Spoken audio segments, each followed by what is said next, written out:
প্রিয় ভাইরা, রমজান মাসে অবশ্যই কোরআন তেলাওয়াত করবেন, প্রতিদিন এক পারা করে, 30 দিন 30 পারা, এক মাসে কোরআন খতম হবে ইনশাল্লাহ।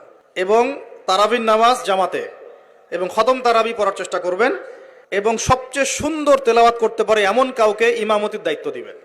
আরও চেষ্টা করবেন সমাজে বিত্তশালী যারা আছেন, সামর্থ্যবান ইমাম খতিব যারা তারাবি পড়াবেন, হাফেজে কোরআন, তাদের হাদিয়া তৌফা বেশি করে দেওয়ার জন্য, যাতে তাদের অন্য টেনশন না থাকে।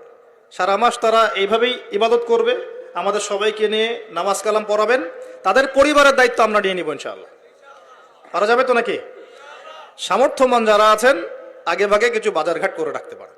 সামর্থ্য নাই যাদের, তাদের ব্যাপারে কি হবে, আমরা আমাদের অংশ থেকে ওদেরকে খাওয়াবো ইনশাআল্লাহ। পারা যাবেন ইনশাআল্লাহ? 5টা খেজুর দিয়ে যদি ইফতার হয়ে যায়, তাহলে 6 নাম্বার খেজুরটা দান করে দেবো ইনশাআল্লাহ। বিত্তশালী যারা আছেন রমজান মাসে অবশ্যই জাকাত দিয়ে দিবেন। জাকাত দিবেন না? জাকাত কেন? কারণ আপনার সম্পদের মধ্যে যে গরিবের হকটা আছে, এটা বের করে নিয়ে আপনি তার ঘরে পৌঁছে দিবেন। তাহলে কি হবে, ও না খেয়ে মরবে না ইনশাআল্লাহ। ওর কাছেও 3 বেলার খাবার থাকবে ইনশাআল্লাহ।